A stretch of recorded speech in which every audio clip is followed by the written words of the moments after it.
Donc moi, je suis née à la fin des années 80. À ce titre, je fais partie de la fameuse génération Y. Je fais partie de la génération à laquelle on a dit « indignez-vous ».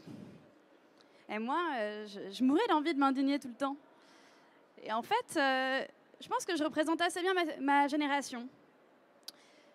Comme moi, un jeune sur deux a été impliqué régulièrement dans les activités associatives en France. Comme moi, 30% des jeunes sont allés voter aux élections européennes.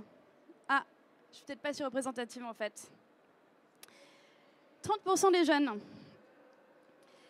C'est-à-dire que quand j'ai voulu m'indigner, on m'a dit de m'indigner, je voulais m'indigner.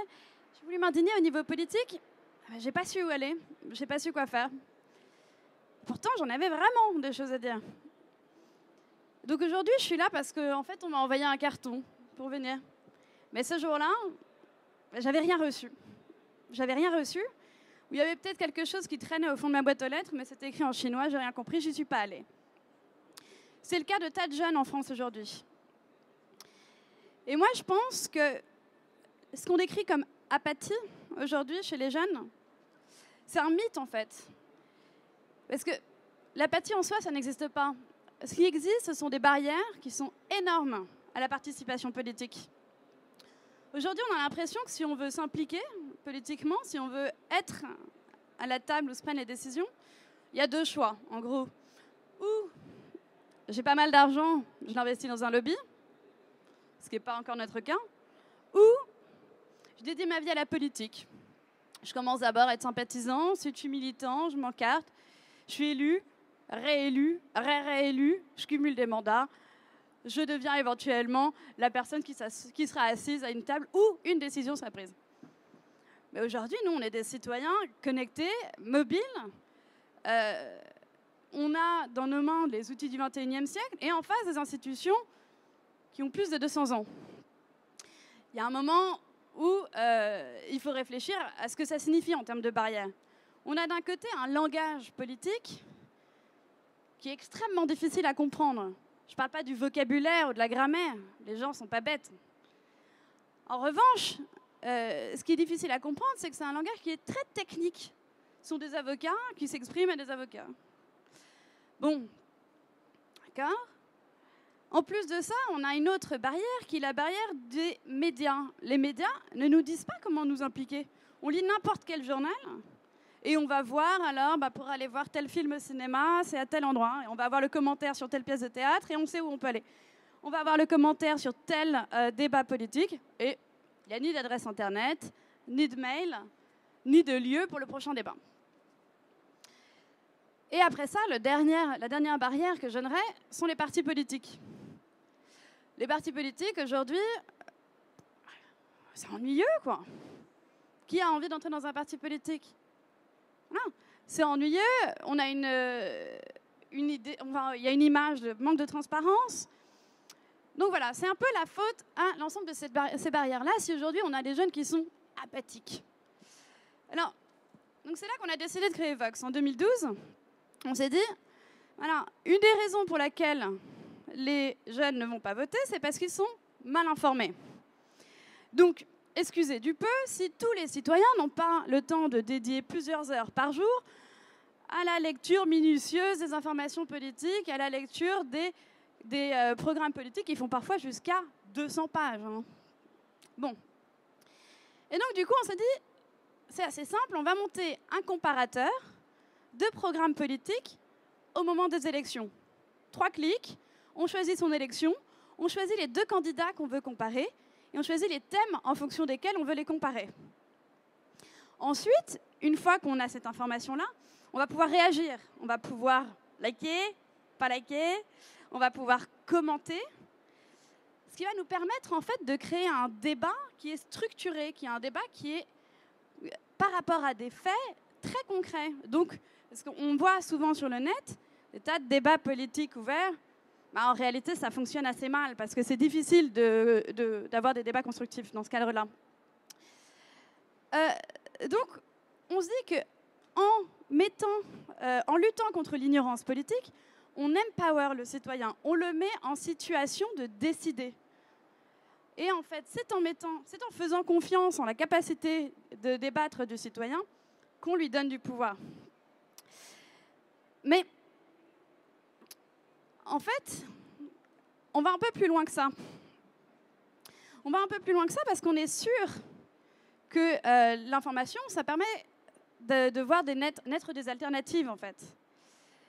Et c'est là qu'on peut se rendre compte qu'il y a un vrai besoin par rapport à cela, parce qu'en 2012, quand on s'est lancé, en 2 semaines seulement, on a eu 3 millions de comparaisons qui ont été faites sur notre site et 1,7 million à peu près de visiteurs sur notre site pendant la période des élections.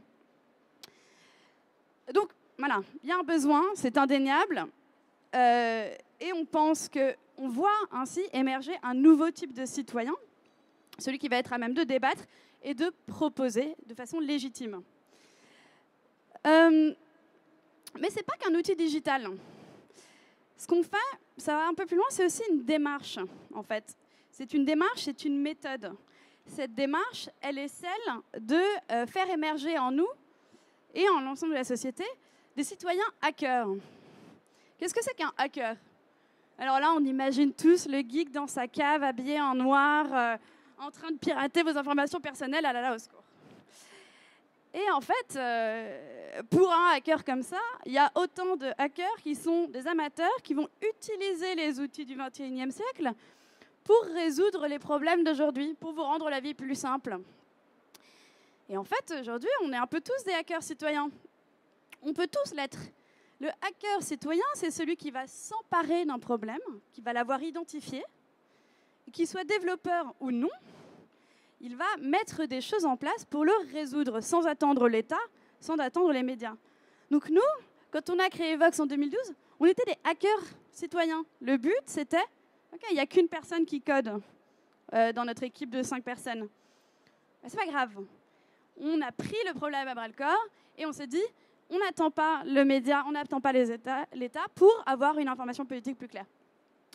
Aujourd'hui, on s'est dit, bon, on veut couvrir d'autres élections dans le monde que juste la France. Comment est-ce qu'on va faire pour être dans tous les pays? Comment est-ce qu'on va faire pour avoir tous les programmes? Et comme je le disais, ça peut être jusqu'à 200 pages un programme. Et c'est là qu'en fait, on a développé des communautés de hackers citoyens. Donc ces hackers citoyens, il y en a aujourd'hui au Brésil, où on a couvert les élections, les dernières élections, en Roumanie, en Indonésie.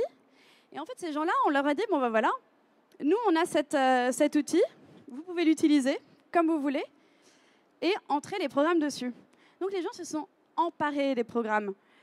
On a mis en place différents types d'événements, qui sont des événements ludiques, qui vont permettre à tous d'entrer les données.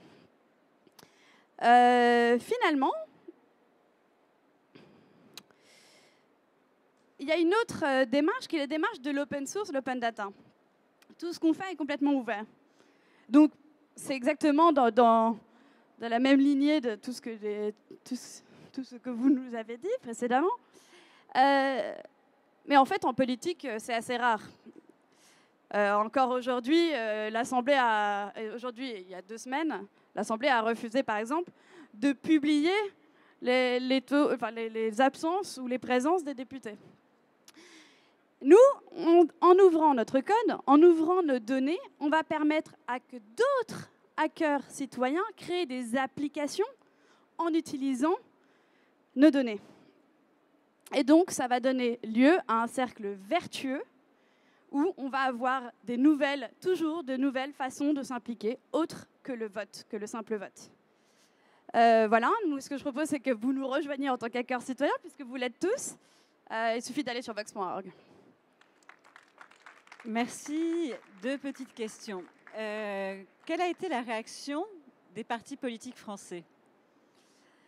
Est-ce qu'ils vous ont contacté? C'est une très bonne question. Merci. En fait, quand on a commencé en 2012, il y a eu pas mal de bruit parce qu'on a quand même eu pas mal de partenaires médias.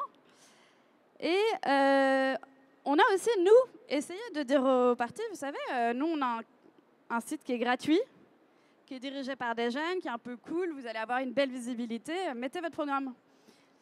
Et flop.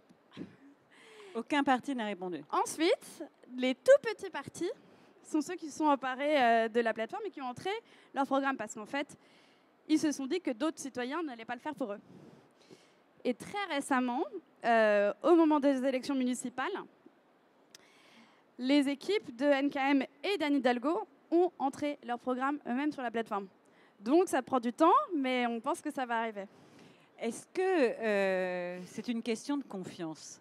Est-ce qu'il faut faire confiance aux jeunes ? Enfin, c'est-à-dire que est-ce que c'est pas un vieux monde qui hésite à faire confiance justement à cette image un petit peu subjective des hackers, etc., en se disant ils vont développer n'importe quoi, etc.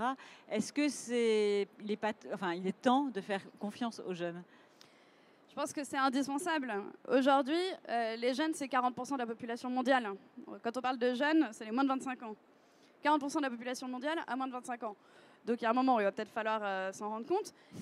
Et ensuite, nous, dans notre façon de travailler, on ne travaille pas du tout en amateur. Quand on va prendre un programme politique, on va le copier-coller. On ne le rephrase pas, on ne le simplifie pas. C'est du copie-colle. Donc, on n'a pas de... C'est complètement neutre, en fait, comme démarche. Donc, à développer et à soutenir, etc. Merci infiniment. Merci. Bravo.